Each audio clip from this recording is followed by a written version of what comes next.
Think we are live here. Let me know in the chat.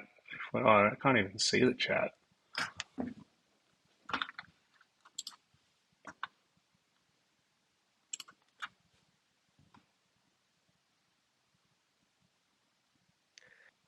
Yeah, I reckon we're live.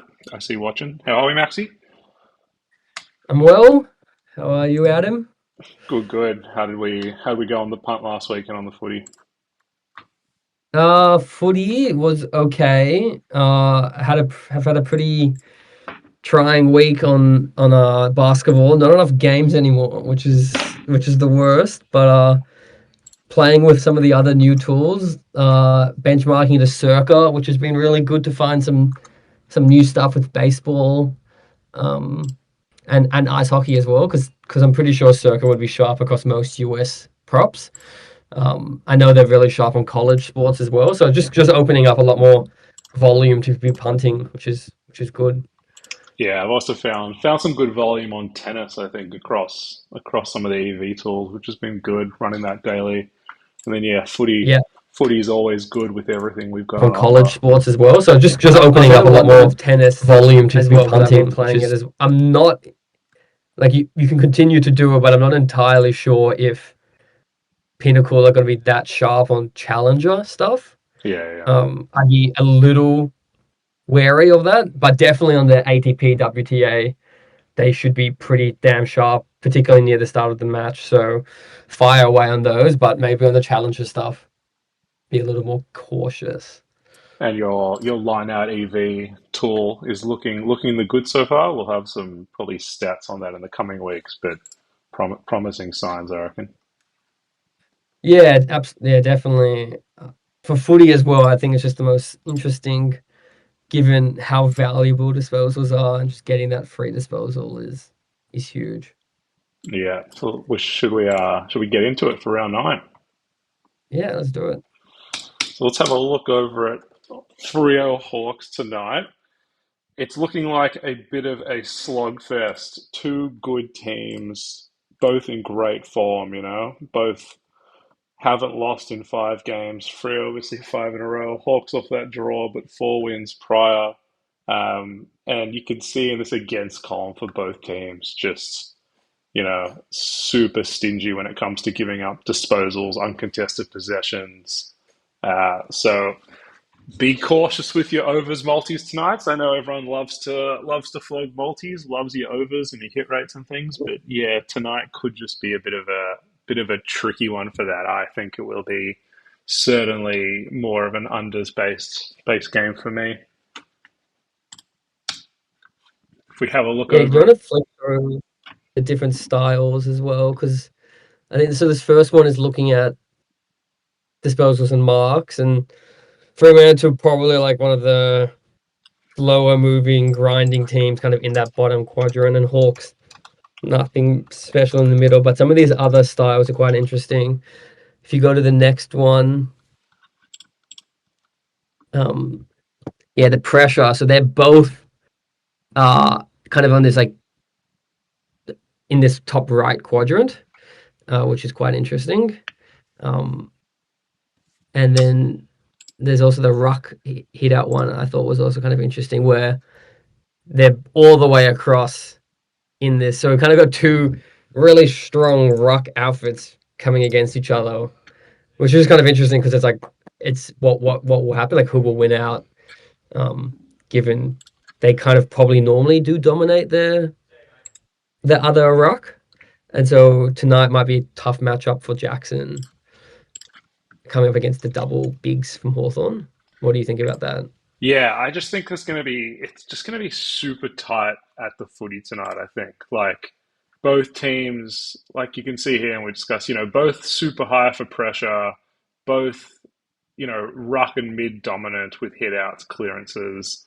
I just think it's gonna be really feisty inside. So I think you guys the only overs I'd probably like are the guys that are a contested ball heavy sort of players. And then, there might be some scrappy kicks and stuff in there. And then maybe some tackle markets here and there could be cheeky as well.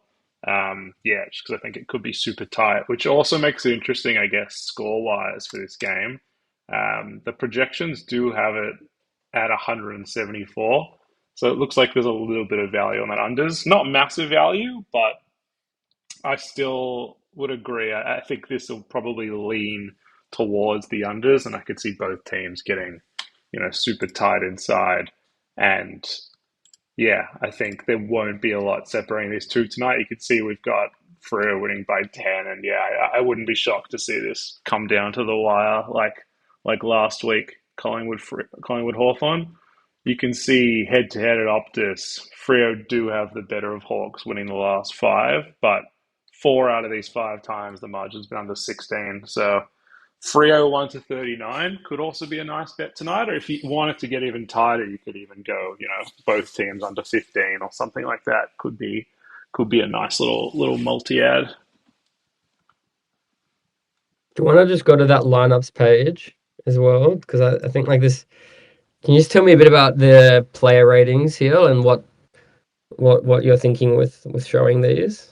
Yeah, so this is someone had mentioned it in the chat the other day asking if the model derived from players and if there was any impact on, changes in squad. And at the time there wasn't. So what we've done is we've integrated the champion data ratings that are allocated each game, and basically it uses a blend of the this year and last year ratings to, I guess, tell you the quality of each player, and then based on that quality, it sort of determines what the team's best 23 is, the guys with the 23 highest ratings. So from that, we then can work out which teams are stronger than others and then who is missing that's significant in terms of affecting the team as a whole. Because, with 23 players each side, it doesn't always mean like one player won't always make a massive difference, but I guess when that compounds, it can be a bit significant. So when you look at both these teams, it only does look significantly like Will Day is a big out, whereas Chol and Morrison, are more on the role player side, and then Freo no significant outs, all in that role player as well. So you can see both sides quite solid in their rankings. Hawthorn, no top tier talent in terms of elite, but 18 guys in that solid field, which has sort of been the Sam Mitchell motto anyway, where it's big team game, no one a big player. So yeah, I find this definitely helps with projecting models and projecting, I guess, how teams are impacted by the lineups they put out each game. Cool. So this is used in the projections. Yeah, this features into the projections. I think if we go over to models, it should mention it somewhere. It might just be in this. It might be in this other area over here. But yeah, it is factored into the projections for sure. I think this rating of -1.7, -2.5 does impact these results. Nice. So let's have a look at targets, maybe. Good place to start. And yeah, as we were talking about before, there's no one in the overs for targets, which says enough about this game. Definitely an under slog. And you can break it down into key like position groupings if you want and see which players are, guys to hone in on for their unders. If I take a first look at this, I'm looking at this similar column, I think is also pretty handy, which basically looks at players not just by their position bucket, but also at guys who have a similar spread of statistics. So, like, if a defender is more likely to handball than kick, or contested versus uncontested, rebound 50s, things like that, it'll pull them with similar players of that nature. That stuff doesn't always get captured by our position classifications. So I think using these two together is a pretty good signal. So the two Freo wingers definitely are guys I would avoid in the overs, and they both could be good plays in the double pick'em as picked out by this 16.5. They're both only averaging 15 and 14 in their last two, so I think they could be nice legs in your pick'ems for today. Um, and then if we look down, I think a good way to look at this, you sort of just compare the average last three with the line on offer to see, is there an inflated line being offered versus what their output is, and considering the matchup. And you can see most of these guys, the line already does reflect this, I guess, tough matchup where, like Battle and Hardwick, for example, the line is too lower than what they've been averaging anyway. So I wouldn't just blindly place the unders. I think the one looking at this screen that does stick out to me is probably Josh Ward. His line is set at 20 and a half, and he has only cleared this in 4 out of his 8 this year, with the 4 clears being at the MCG, MCG against Collingwood, and MCG against Essendon. So I think there's a pretty clear trend on Josh Ward here when we look at him. You can see he's trending down, tough matchup, and interstate he tends to struggle as well this year so far. So I think Josh Ward is one that I definitely like the look of his unders tonight. Um, and then if we have a look here, next page, Murphy Reed is also one that could potentially be an unders play. It's just tricky because he does like Optus. So yeah, if I had to pick one from all these, Josh Ward's probably the one that I'm liking the look of unders.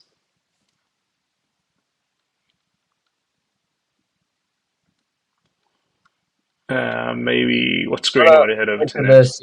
CBA and kick in. Yeah, let's have a look. Just see if there's So anything interesting here. both teams same lineup from last week, and they both look pretty locked in terms of their rotations. You can see we've got projected rotations for both. Hawthorn obviously running Nash, Newcomb as their main, with Ward, McKenzie, and McDonald pinching in, and then Freo running Brayshaw, Sarong, Bolton, Young as their four. So yeah, a few of these guys we spoke about, if they're going to be around the footy tonight in a contested game, they could be guys worth. Um, if I was to play any overs, it'd probably just be in multis, possibly at lower lines, just to consider contested players. I think, a guy like Connor Nash, who gets a lot of his footy from the contested, and maybe a good way to look at this, if we head over to the Insights tab, we can see their contested to uncontested possession ratio. So you want to be targeting the guys that have the lowest ratio of uncontested to contested. So, if I look at, maybe ignore these three because they're big, but Sarong stands out as, Freo's biggest contested ball winner. So he could be one that I like tonight in his overs. And he does love Optus as well. If I look at his splits by venue,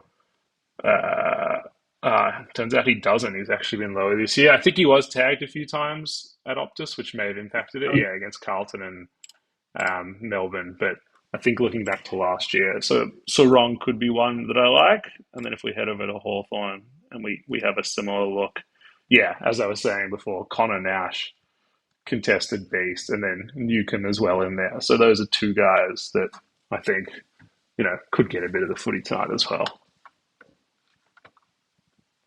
Do you want to take a look at the group markets? Because I think that's been quite a cool build out that you've been working on. And I think if you Yeah, like the longer odd, there's some really interesting value here, and it's quite a data driven approach as well. So I think there's actually pretty good EV here.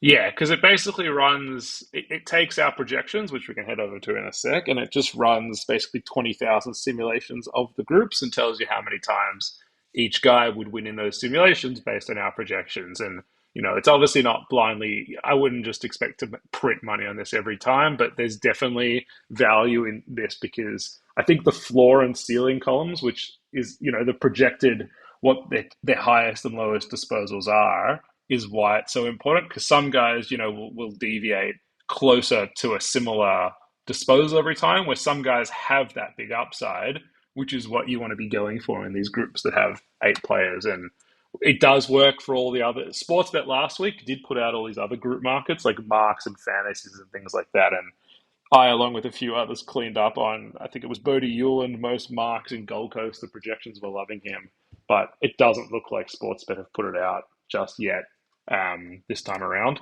So hopefully they bring that market back and it's not, been banished into the shadow realm.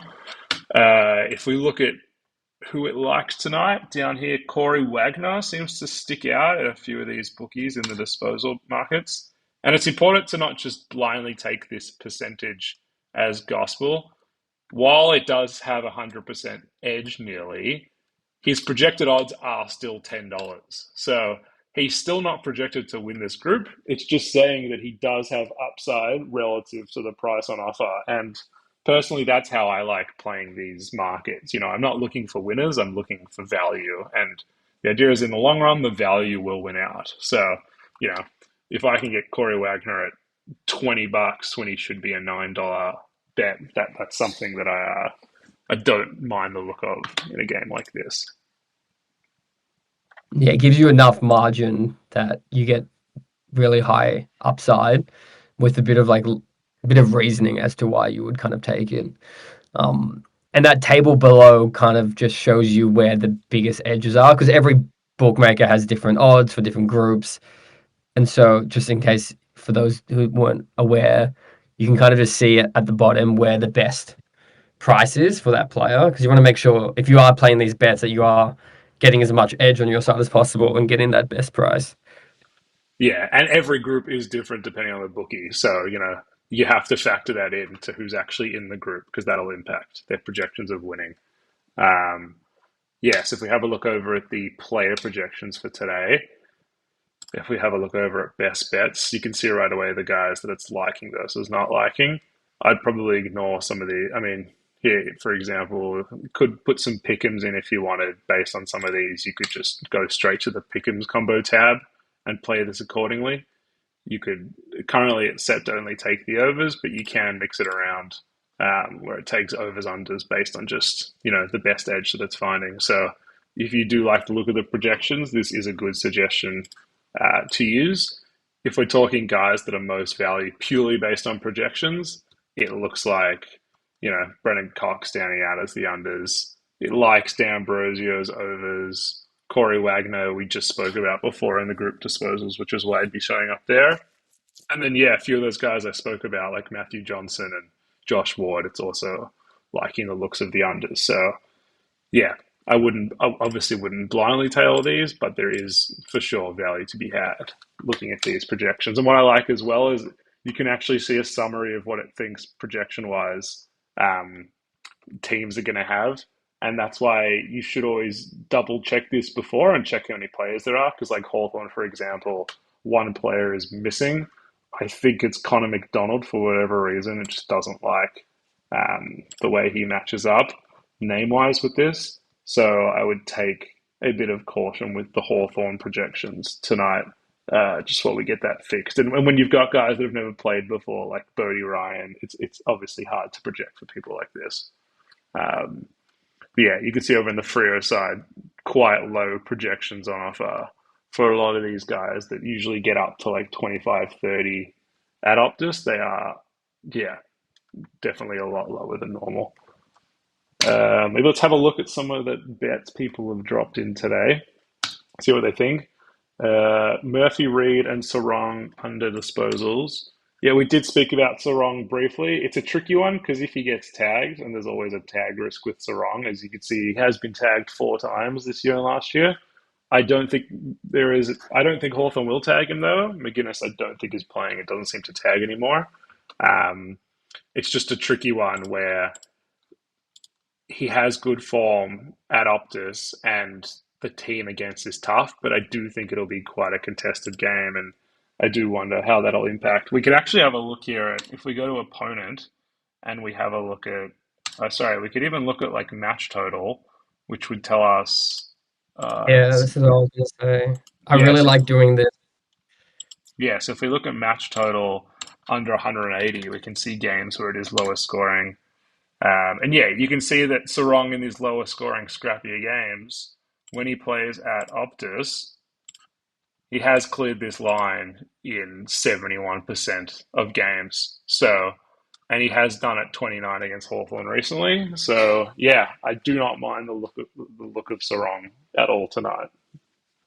Yeah, and the other way of using that filter that I tend to do is if I think it's going to be it works well for like high disposal games where you can kind of project, okay, this is going to be a higher free flowing game. I look at where the line, I expect the amount of disposals or amount of marks. So what might be interesting here is if we're thinking it's going to be a contested game, and if you go to contested posies, so both of these teams on average are having around 130, and they're both leading the league and around the top of the league. So if we just say, okay, let's just assume there's going to be 130, and then have a look, okay, how does Sarong perform in these like higher contested disposal games, and see if there's a trend there, or no trend as well. You could So also, which I also like doing, you can head over to the splits and look at how he goes in close games, which is another indicator of, I guess, usually more contested footy. And you can see here in contested games, he is averaging 27 a game. And it's definitely worth mentioning that his averages are brought down by his two tags this year against Carlton and Sydney last year. So if you assume he's not going to get tagged tonight, it does look like a floor of 25 is pretty reasonable. So yeah, definitely one I don't mind. And then even if we look over at matchup quality in tough matchups, same. He also goes 27.8 in tough matchups. So yeah, another one there. So yeah, don't mind the look of Sarong's overs today. Uh, and then if we have a look at Murphy Reed, I wouldn't consider last year just because he has a different role this year. If we look, he's been pretty consistent at the 22s and 23s. The projections got him at 22 and a half. And then if we have a look at the similar players, 45% of them have cleared this line. So it's quite a neutral matchup in terms of opposing players. So for me, this is probably a no bet. I don't feel comfortable enough with the unders, and yeah, probably don't feel comfortable enough with the overs either. Cox under 12 and a half into Moore under 18 and a half. Let's have a look at Brennan Cox. Always tough with guys like this, like these low disposal guys, how much they are impacted by scenarios. So, like if I look at Brennan Cox, I mean, we can have a look at the splits and see if there's anything standing out. Close games and blowouts looks quite similar. He does tend to perform a little bit better at Optus, but yeah, nothing to write home about. He does look pretty consistent by matchup. He does have -7% similar and a tough matchup position wise and team wise, and only seven of the 20 comparable players this year have cleared 12 and a half. So I don't mind the unders and the projections at 10.8. So yeah, definitely a guy I think you could ride his unders. And then let's have a look at Dylan Moore, who was the other one I mentioned. Only 26% of players have cleared this line, which is a super low number. You can see here a lot of these guys play this similar sort of forwardy midfield role to Moore, and the only one that's cleared 20 was Will Hayward this year, which is, a bit random. And then the others are all comfortably under that. So, yeah, I like the look of Moore's unders. He does also tend to average less interstate. You can see there is a drop off here. And if Hawthorn do lose, he tends to drop off as well. So, if we look at his interstate games, he's only cleared this in 30% of games. So, yeah, I don't mind the look of his unders at all. Few nice little unders players forming for today's game, I think. Uh, Bolton, Newcomb, and Clark unders. If we look at Shy Bolton, Shy's a tough one just because, yeah, he's cleared 30 so many times this year already, and I probably wouldn't consider last year for him either. Projections have him 23 and a half on the dot. Similar players clearing 60% of the time. So yeah, I wouldn't lean under too much on this one, I don't think, unless there's anything sticking out in the splits. Close games, 23 and a half. He does prefer good matchups, but he does also love Optus. He's cleared Optus 33, 33, 32 in some games there. mm, So, yeah, not one that I am comfortable playing the unders on, I would say. Who are the others? Giant Newcomb, the unders.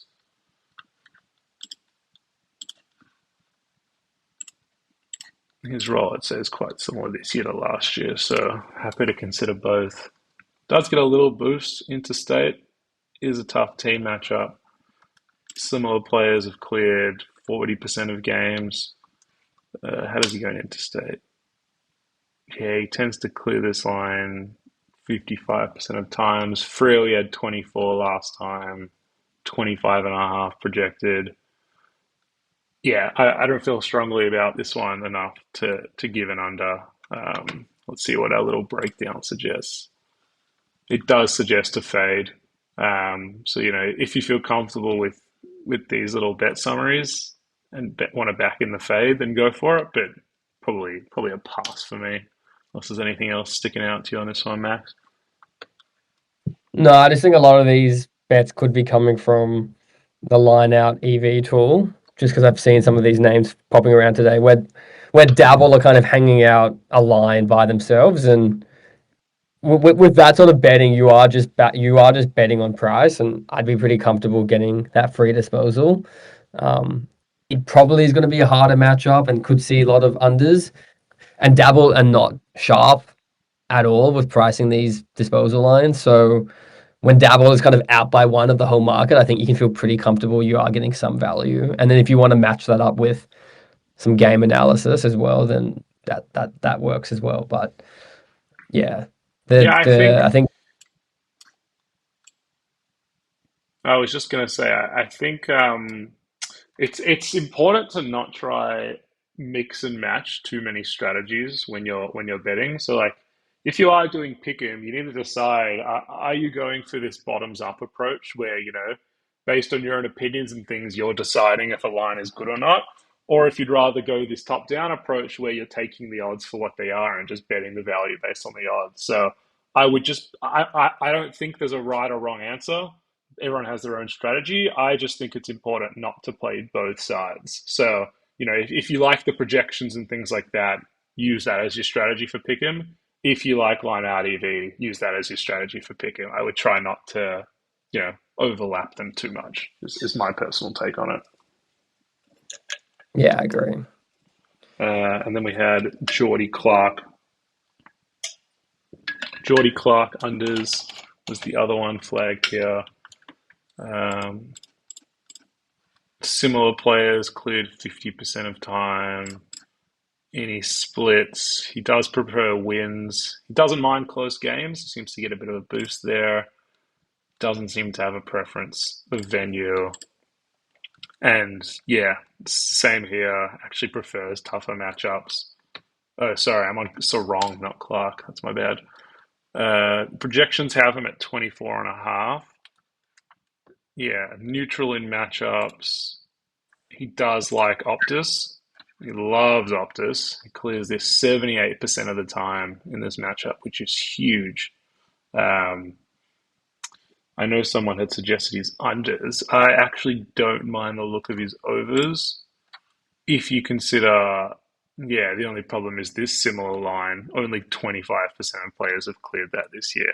So, yeah, conflicting signals again, I think. If you like his Optus history, it's probably an overs play. If he did clear 31 against Hawthorn last time. So could just be a little alternate play at higher odds overs. But yeah, conflicting for me. I don't have a strong enough opinion again to go over or unders on that one.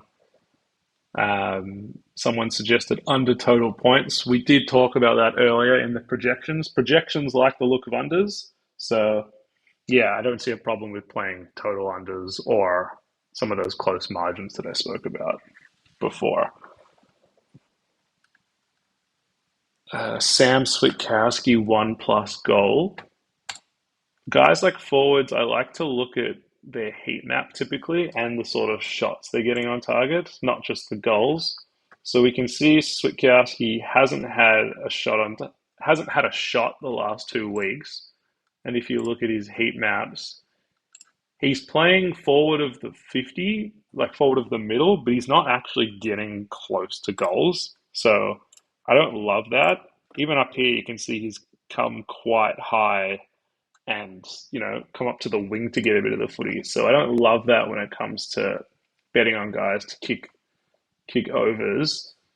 He does like Optus Stadium though, $1.50 clear at this price. So if you feel strongly enough that he has a strong split at Optus, $1.95 on pure value against $1.50 isn't the worst thing in the world. And if we look at similar forwards against Hawthorn, there's a 61% boost in the goals, which is interesting. I would be cautious with those boosts just because we're dealing with whole numbers that are quite small. I wouldn't pay too much attention, but you can see guys like Will Hayes had two, McKinley had two, Durden, Dolan, Hines have all cleared. I'll get out of here the little hit rate things you can see, but yeah, definitely some form with small forwards getting goals against Freo, against Hawthorn, and he does like uh, playing here as well. So yeah, I don't mind it at $1.95. I probably wouldn't go much lower than that. Do you want to maybe have a look through a few more? They're flowing in now. Luke Jackson goal, $1.71. Wow, he loves playing at Optus. $1.13 hit rate at Optus, which is pretty great. He is playing a bit more of the ruck with Darcy out, but even if you want to look at his, I guess, what's the best way to look at this? If you want to look at his CBAs, you can see he's still, even with higher CBAs, he still does tend to kick a goal here. So yeah, another one.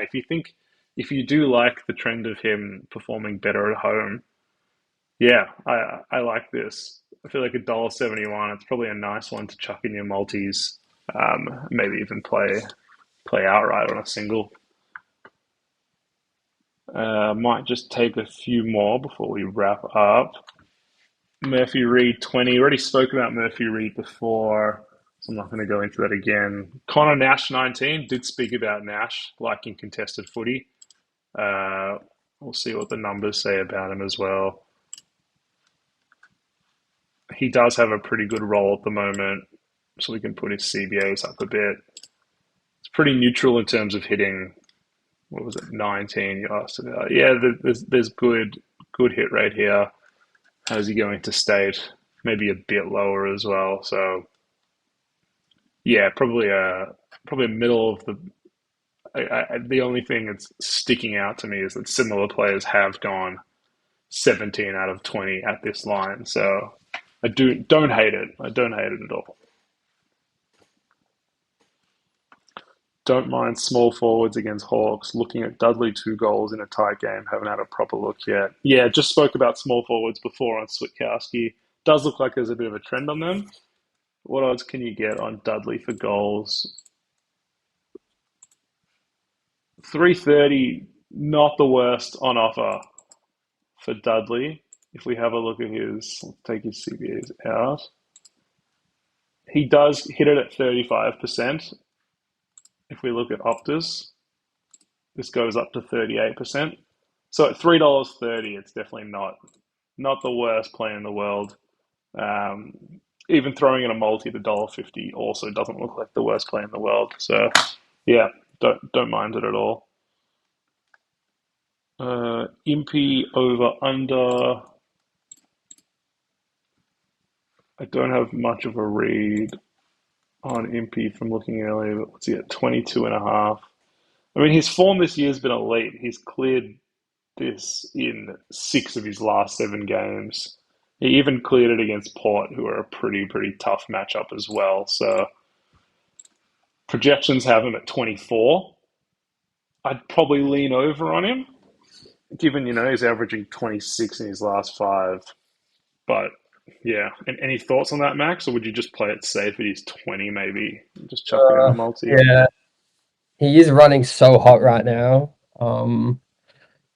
Probably not the super ideal matchup, but yeah, he seems to have taken his game to a bit of a different level this year. But I don't love either way with MP. I wouldn't advocate for anything with him really. Probably sit it out.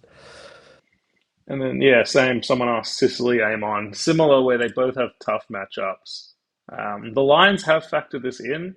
Like if we look at the line overlay, we can see it is dropping quite a lot. Like Sicily was 23 and a half last week. He was 20 the week before and then was, 21 and 22 before that. So the lines are baking in this tough matchup.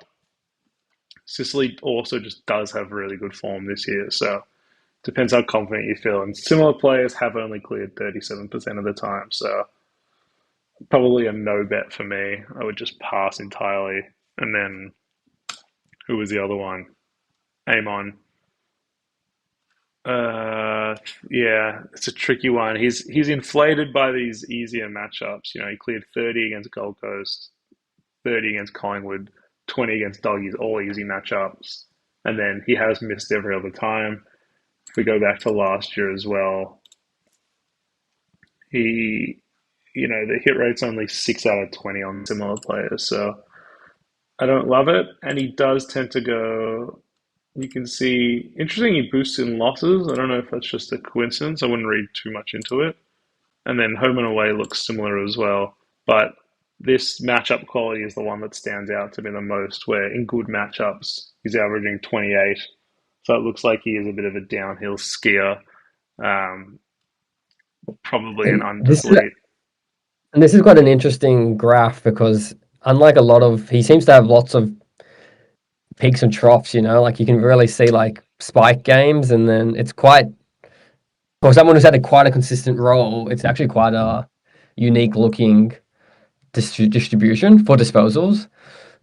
So yeah, I feel like that he has these bigger games and then against easier opponents, which I can just take a look at here. Like last year, Essendon, North, who are hard this year but weren't last year. This year, the Collingwood game, and then against like the traditionally harder teams, or at least the teams that have been more restrictive, get some really low games in there. Um, so it's quite a yeah. He doesn't actually oscillate that much around his average. He kind of either smashes it or he gets quite far below it, which is quite unique for a lot of player props, It's a a lot of sort, yeah, disposals. it's the sort of guy that I would like taking his alternate overs. Like I'd take his ladders on his overs when I'm confident about the matchup. But the sort of guy I'd probably leave if I don't love the matchup. Yeah. Also had Wiz to kick two, obviously in pretty good form this year. He's getting a lot of shots off. Let me just clear some of this stuff.